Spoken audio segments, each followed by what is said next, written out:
Hello students, class 11th, unit number 2, if we are all together. Okay, today I am going to explain uh, this one line. The water level rose threateningly. पानी का स्तर बहुत ज़्यादा ही बढ़ रहा था, भयजनक बढ़ रहा था.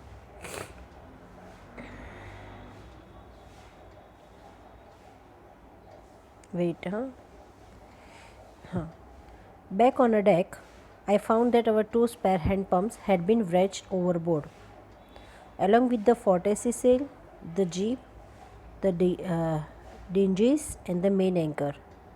जब मैं डेक पे वापस आया तब मुझे पता चला कि हमारे दो स्पेयर में रखे हुए हैंड पम्प्स थे, व्रेच्ड ओवरबोर्ड थी, फिर फोर्टेसी सेल थी, जो जीब थी, फिर एंकर था, डिंचेस, ये सब क्या हो गया, पानी की लहर के साथ बह चुका था. Then I remember we had another electric pump under the chart floor room. उसके बाद मुझे याद आया कि हमारे दो एक्स्ट्रा इलेक्ट्रिक पंप है जो चार्ट रूम के फ्लोर पर पड़ा था. I connected it to an out pipe and was thankful to find that it worked. मैंने उसके आउट पाइप के साथ उसको लगा दिया और भगवान का शुक्रिया, वो काम कर रहा था.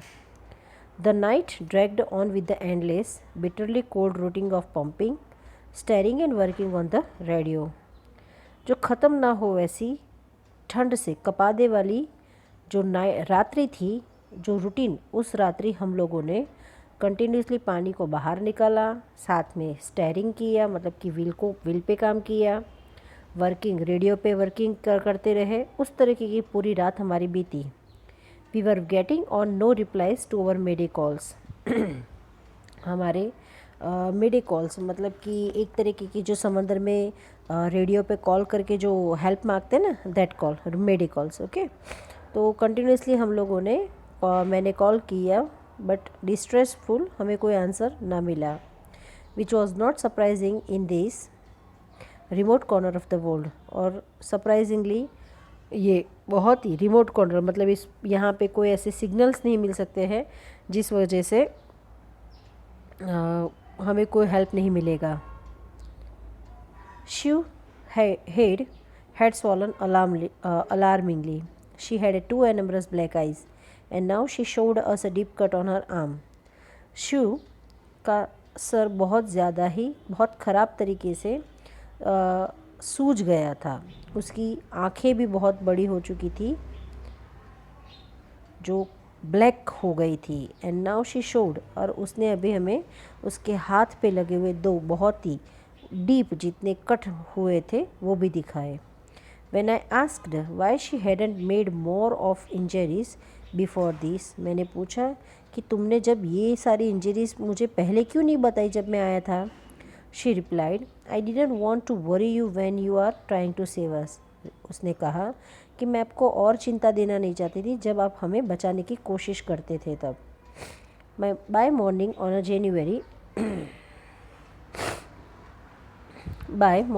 a January 3rd, the pump had the water level sufficiently under control for us to take 2 hours rest in the rotation. 3 जनवरी की सुबह को हमने अच्छा भला पंपिंग किया था, मतलब पानी का लेवल पानी बाहर निकाल दिया था, और जो पानी का लेवल था वह भी आउट ऑफ कंट्रोल था, मतलब ज़्यादा पानी बोट में न था. इस वजह से हम लोगों ने 2-2 घंटे रोटेशन में, मतलब बारी बारी हम लोगों ने आराम किया. But we still had a tremendous leak somewhere below the water line, and on checking I found that nearly all the boat's main reef frame were smashed down to the keel. जब मुझे थोड़ा एक महसूस हुआ कि water line में नाव के अंदर नीचे वाटर लाइन में बहुत ख़राब तरीके से ट्रेमेंडस लीक हो रहा था, मतलब बहुत ख़राब तरीके से बहुत बड़ा लीकिंग हो रहा था. जब मैंने चेक किया तो मुझे पता चला कि बोट की मेन रीब फ्रेम कहेंगे, मतलब जहाज़ की मुड़ी हुई जो पट्टियाँ रहती है ना, वो जितनी भी मुड़ी हुई पट्टियाँ थी ना, वो सारी ही बहुत लंबी लंबी जो पैली रहती है ना नाव में, लंबी लंबी पट्टियाँ रहती है, वो बहुत अच्छी तरीके से मतलब लंबी लंबी पट्टियाँ थी, वो टूट चुकी थी। In fact there was nothing holding up a whole section of the starboard hull. Hull मतलब जो main bottom part of the ship, main bottom part of the ship का जो हॉल था ना, वो अभी in fact there was nothing holding up a whole section of the starboard hull except a few cardboard partition. अब जो नीचे का जहाज़ का जो सतह थी वो अभी स्टारबोर्ड में ज़्यादा वो उसकी रीब अच्छी न थी, सारी टूट चुकी थी। तो सिर्फ कार्डबोर्ड पार्टीशन था ना, वो ही अभी स्टारबोर्ड को पूरा ही संभाल के रखा था। मतलब अगर थोड़ा सा भी जर्क होता है तो बोट पूरी टूट जाएगी। He had survived for 15 hours since the wave hit, but the wave walker wouldn't hold together long enough for us to reach the Australia.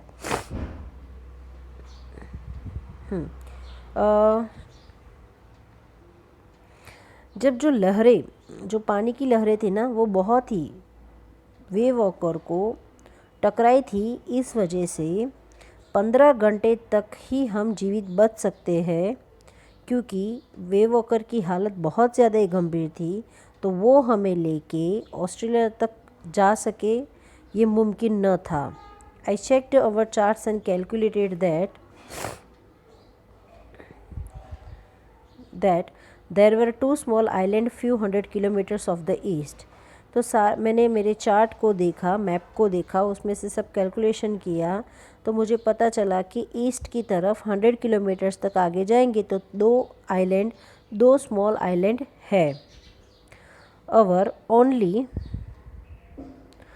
only hope was to reach these pinpricks in the vast ocean. हमारी एक यही आशा की किरण थी कि एक बड़े से ocean के अंदर हम इन दो छोटे आइलैंड को ढूंढें। But unless the wind and the seas abated so we could hoist sail, our chances would to be slim indeed.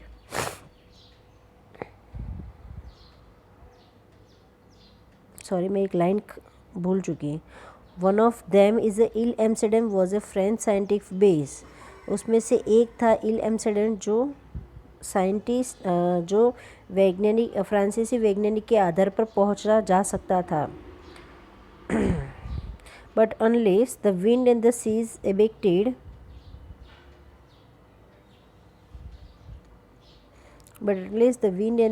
abated,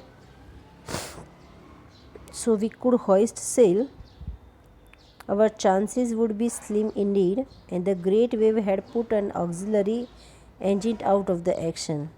but जो हवा और समंदर की जो गति थी, वो वेग थोड़ा अभी कम हुआ था।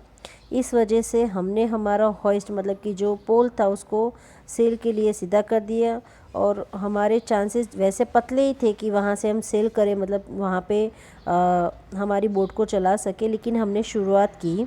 The great wave had put our auxiliary engine out of action. हमारा जो दूसरा मतलब जो सहायक जो इंजन था ना हमारा, वो अभी काम करना बंद कर दिया था, क्योंकि बहुत बड़ी वेव आई थी, उसने जो हिट किया था, इस वजह से जो हमारा सहायक अतिरिक्त जो एक्स्ट्रा इंजन था वो काम नहीं कर रहा था। On January 4 after 36 hour continuous pumping, जनवरी को 36 घंटे कंटिन्यूस हम लोगों ने पानी को बाहर निकाला था। We reach the last few centimetres of water. अभी थोड़े फ्यू सेंटीमीटर्स जितना ही पानी बोट में था। Now we had only to keep the pace with the water still coming in. अब हम लोगों को पानी जिस तरीके से पानी की गति से जितना अंदर आता है, उस गति के हिसाब से हमें पानी को साथ मिलाते हुए बाहर निकालना होगा। We could not set any sail on the main mast. हम लोग मेन मास्ट मतलब जो मेन पोल रहता है उससे हम लोग सेल नहीं कर पाएंगे, मतलब बोट को चला नहीं पाएंगे। Pressure on the ragging would simply Paul damage the section of the hall part. जिस तरीके से हवा का प्रेशर है, उस वजह से जो मेन मास्ट था उसके ऊपर दबाव हो रहा था, और वो हॉल के ऊपर वो ज़्यादा मतलब कि बोट का जो आगे का भाग था उसके ऊपर ज़्यादा दबाव हो रहा था और डैमेज बहुत ज़्यादा बढ़ रहा था। So we hoisted the storm jib and headed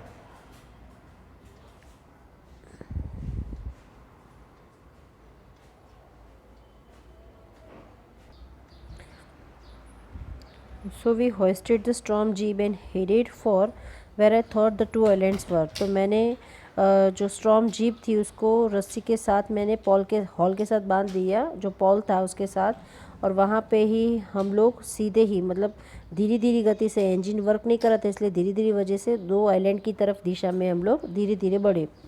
Mary found some corner beef and cracker biscuits and we ate our first meal in almost 2 days. तो मैरी को थोड़े गाय का बीफ तमास था और क्रैकर बिस्किट थे, नमक वाले जो बिस्किट थे वो मिले. तो आफ्टर 2 दिन के बाद हम लोगों ने हमारा पहला खाना खाया. But our respite that means escape. But our respite was short live. लेकिन हमारा जो भी शांति थी, जो भी हमें बचाव मिला था, थोड़ा जो एटमॉस्फेयर था शांत हुआ था, लेकिन वो बहुत कम था. At 4 p.m. black clouds began building up behind us. Within the hour the wind was back to 40 knots and the seas were getting higher. अभी शाम के 4 बजे तो काले बादल मंडरा रहे थे हमारे पीछे और 1 घंटे के अंदर ही 40 प्रति घंटे के हिसाब से समंदर में पानी बहुत ऊपर उठने लगा था, उसकी लहरें भी ऊपर उठने लगी थी. The weather continued deteriorated throughout the night. और जो भी मौसम था वो पूरी रात बहुत ज़्यादा ही ख़राब होते गया. And by the dawn of January 5 our situation was again desperate. और 5 जनवरी की सुबह तो हमारी सिचुएशन और भी बहुत ख़राब होती गई. When I went in to comfort the children John asked daddy are we going to die. जब मैं मेरे बच्चों के रूम में गया उनको थोड़ा समझाने के लिए, तो जॉन ने मुझे पूछा डैडी हम लोग मरने वाले हैं क्या. I try to assure him that we couldn't make it. तो मैं उसको थोड़ा समझा रहा था कि हम कुछ भी करके बच जाएंगे. But daddy we went on we aren't afraid of dying if we can all be together. But वो फिर से भी कंटिन्यू करके बोल रहा था. जॉन ने कहा कि डैडी मुझे कोई डर नहीं कि अगर हम लोग सब साथ में हैं, मैं, मम्मी, शू और आप, अगर हम साथ में हैं तो मुझे मरने से भी कोई डर नहीं लगता है. I could find no words with which to respond. मेरे पास कोई शब्द ना था कि कैसे मैं उसको सामने आंसर दूँ. But I left the children's cabin determined to fight the sea with everything I had. पर मैंने निश्चय किया, कैबिन से निकलने वक्त मैंने दृढ़ निश्चय किया कि मेरे पास जितनी हिम्मत बाकी है उस हिसाब से सब कुछ मैं अपना 100% दे के इस समंदर से मैं फ़ाइट करूँगा. To protect the weakened starboard side I decide to have with the undamaged part hull facing the oncoming waves. तो मैंने निश्चय किया कि जो स्टारबोर्ड साइड का जो दबा हुआ हिस्सा था, मतलब कि जो वीक हिस्सा था, जिस जगह पे बहुत डैमेज हुआ था, उसकी दूसरी जगह को मैं घुमाऊँगा, जिस वजह से जो भी अगर बहुत भारी कोई वेव आती है तो उस वेव को वो फेस कर सके. Using an improvised anchor, heavy nylon rope and 22 litre plastic barrels of paraffin. Sorry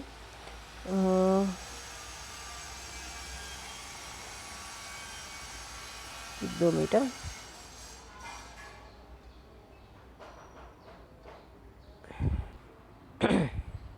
To protect the undamaged part of hull facing the oncoming waves, using an improvised sea anchor of heavy nylon rope and 22 liters plastic barrels of paraffin.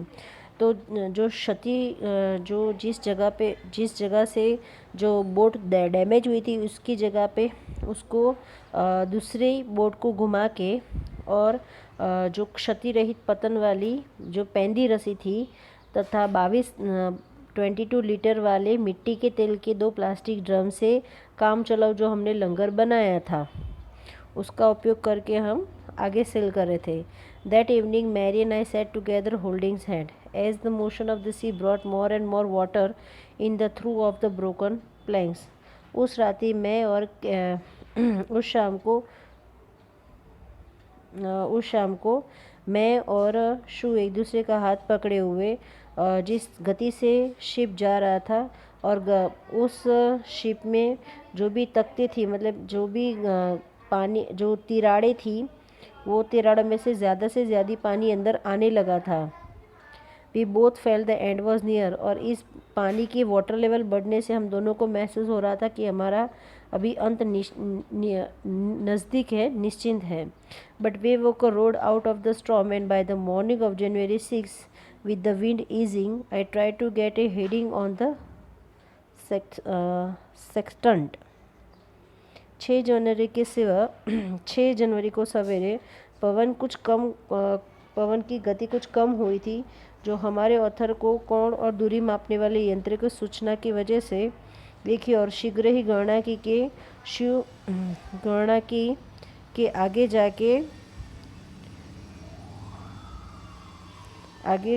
जो जिस गति से पवन की गति कम हुई थी उस हिसाब से change of course, drift and current into the effort to calculate our position. जिस गति से जिस साइड से हम लोग थे वो कैलकुलेट करके अभी ऑथर हमारे रास्ता देख रहे थे कि किस तरफ आइलैंड है. The best I could determine was that we were somewhere in a 1,50,000 kilometres of the ocean looking for the 65 kilometre wide island. अब उन्होंने दृढ़ निश्चय हो गए थे कि 1,50,000 किलोमीटर आगे जाके समंदर में वो 65 किलोमीटर वाइड आइलैंड उनको मिलेगा. वाइल आई वॉज थिंकिंग, जब मैं ये सोच रहा था, शू मूविंग पेनफुली जॉइन मी. शू दर्द के मारे वो मेरे सामने आती है, मुझे मिलती है. The left side of her head was now very swollen and her blackened eyes narrow to slit. अब उसका लेफ़्ट साइड में सर में जो चोट लगी थी वो बहुत ज़्यादा ही सूज गया था, और इस वजह से उसकी आंखें भी बहुत काली हो गई थी, और उसकी आईलिड थी वो मतलब आंखें दिखना ही बंद हो गई थी. पूरा ही सारा ही सर सूज गया था, इस वजह से आंखें नहीं दिख रही थी और पतली लाइन ही सिर्फ थी. She give me card she had mayor, और उसने अपने हाथ से बना हुआ कार्ड मुझे दिया. On the front she had drawn caricatures of Mary and me with the words, here are some funny people, did they make you laugh? I laugh a lot as well. Inside was a message, oh how I love you both. So this card is to say thank you and let hope for the best. Somehow we had to make it. उसने अपने हाथों से एक card बनाया था जिसके ऊपर उसने कैरिकेचर मतलब हाथ से उन्हें प्रतिकृति ऐसे चित्र बनाए थे, फनी चित्र बनाए थे, जिसके देख के उसने शब्दों भी लिखा था कि इन्हें देख के आपको हंसी आती है, मुझे तो बहुत हंसी आती है. उसके अंदर एक मैसेज भी लिखा हुआ था, आप दोनों को मैं बहुत प्यार करती हूँ. ये कार्ड आपको थैंक यू कहने के लिए मैंने लिखा, और मैं भगवान से आशा रखती हूँ कि हम somehow we had to make it, हम कुछ भी करके हम हमारी जान को बचा लेंगे. I checked and recheck my calculation, मेरी जितनी भी मैंने कैलकुलेशन की थी उसको मैंने फिर से जांचा. We had a lost our main compass and was using the spare which had not been corrected. हमारा जो मेन कंपोज था वो हम घुमा चुके थे, इसलिए मेरा जो स्पेयर कंपोज था जो करेक्ट हमें मैग्नेटिक वेरिएशन नहीं दिखाता था, बट उसको मैंने यूज़ किया. I made an allowance for this and another estimate the influence of the westerly current which flow through this part of the Indian Ocean. उस हिसाब से मैंने निश्चय किया कि इंडियन ओशन की जो वेस्टर्ली करंट्स हैं वो यहाँ से पास होते होगी. About 2 PM I went on the deck, दोपहर के 2 बजे मैं डेक पे गया. Asked Larry to steer a course of 180 degree, मैंने उसको बताया कि 185 डिग्री पे तुम्हें अच्छे से घुमाना है. टायर को मतलब कि उसकी दिशा बदलना है. इफ़ वी वर लकी, अगर हम लकी रहे, I told him with the conviction I didn't feel he could expect to see the island at about 5 PM. उसने उस हिसाब से आई टोल्ड हिम, मैंने उसको कहा कि अगर हम अच्छा करेंगे, अगर हमारा नसीब अच्छा रहेगा तो हम शाम के 5 बजे तो वो आइलैंड को देख लेंगे और वहाँ पे जा पाएंगे. Then with a heavy heart I went below, और बहुत दुखद हृदय से अब मैं नीचे गया. Climb on my bunk and amazingly dozed off, और मैं मेरे बेड पे चढ़ा और सो गया. When I woke up at 6 PM and growing dark, मैं जब उठा तो शाम के 6 बजे थे और बहुत अंधेरा हो चुका था. I knew we must have missed the island, मुझे लगा पक्का हम आइलैंड को मिस कर गए हैं. With the sail we had left we couldn't hope to beat back into the westerly wind. जिस तरीके की हवा का रुख था उस हिसाब से मैंने आशा ही छोड़ दी थी कि अब हम लोग वेस्टर्ली विंड्स की तरफ जा पाएंगे. At that moment a tousled head appeared my bunk, और उसी क्षण एक tousle head, that means tousle head appeared my bunk. Can I have a hug, जिसके बाल बिखरे हुए हैं ऐसे सर वाले जॉन मेरे सामने आके खड़ा हो गया और कहा कि मैं आपको हक दे सकता हूँ। John asked. She was right behind him. She उसके पीछे ही खड़ी थी। Why I am getting a hug now, I asked. मैंने पूछा अभी आपको हक की क्या ज़रूरत है, मतलब आलिंगन की क्या ज़रूरत है। Because you are the best daddy in the whole world and the best captain, my son replied. मेरे बेटे ने कहा कि आप सबसे अच्छे, दुनिया में सबसे अच्छा पिता है और सबसे अच्छे कैप्टन भी हो। Not today John, I am afraid. आज नहीं जॉन, मुझे और डर लग रहा है। Why, you must be, said she with a matter of fact voice. You found the islands. शू ने सच कहते हुए स्ट्रॉन्ग आवाज़ में कहा, क्यों नहीं, आपने ही तो किया है, आपने आइलैंड ढूंढ लिए हो। What, I shouted. मैंने कहा क्या, सच में? It's out there in front of us. They chorused as big as a battleship. उसने कहा वो हमारे एग्जैक्ट सामने है, वो उतना बड़ा है जैसे कि कोई बैटल शिप, बहुत बड़ा जहाज़ हो। I rushed on the deck and gazed with the relief at the stark outline of the Ile Amsterdam. मैं जल्दी से दौड़ के डेक पे गया और मैंने देखा तो बहुत स्टार्क आउटलाइन इल एम्स्टर्डम मेरे सामने था। It was the only bleak piece of volcanic rock with a little vegetation.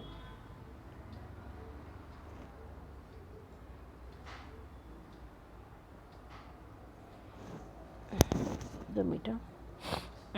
I rushed on the deck and gazed with the relief at the stark outline in the Ilhamsadon. It was the only bleak piece of volcanic rock with the little vegetation, the most beautiful island in the world. Ile Amsterdam कैसा था उसके बारे में है कि वहाँ पे volcanic rock, मतलब पत्थर ऐसे थे, छोटे छोटे वॉल्केनिक रॉक के पत्थर थे और वहाँ पे खाना वेजिटेशन बहुत कम थी, पर ये दुनिया का सबसे सुंदर आइलैंड था। We anchored offshore of the night, and the next morning all the 828 inhabitants of the island cheered as they helped us ashore. उस रात्रि हमने एंकर डाल दिए वहाँ पे और वहीं पे किनारे पे रहे। दूसरे दिन सुबह 28 जितने वहाँ के रहवासी आइलैंड के वहाँ आए और हम लोगों को मदद किया किनारे से अंदर आइलैंड में जाने का। With the land under my feet again, my thoughts were full of Larry and Herbie, cheerful, optimistic under the direct stress, and and of Mary, who stood at the wheel for all those crucial hours.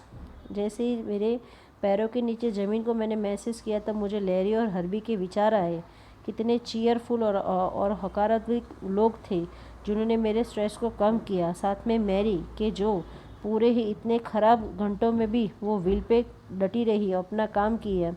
Most of all I thought of 7-year-old girl, और उन सब में से वो 7 साल की लड़की के बारे में मुझे विचार आया। Who did not want to us to worry about a head injury, जिसको वो नहीं चाहती थी कि उसकी हेड पे बहुत ख़राब इंजरी से है, उसके बारे में हम चिंता करें। With subsequently took 6 minor operations to remove the requiring blood clot between the skin and the skull. वो इंजरी जिसमें 6 माइनर ऑपरेशंस किए क्योंकि हेड और स्किन और स्कल के बीच में छोटे छोटे नॉक्ट हो गए थे, ब्लड क्लॉट थे, खून की गांठ हो गई थी। उसको निकालने के लिए 6 जितने माइनर ऑपरेशन करने पड़े। Of a 6-year boy who was not afraid to die, और 6 साल का छोटा बच्चा जो मरने से भी नहीं डरता है। ठीक है, ये सारे थिंग वो याद कर रहा है और यहाँ पे लेसन हमारा ख़त्म होता है। Thank you so much everyone.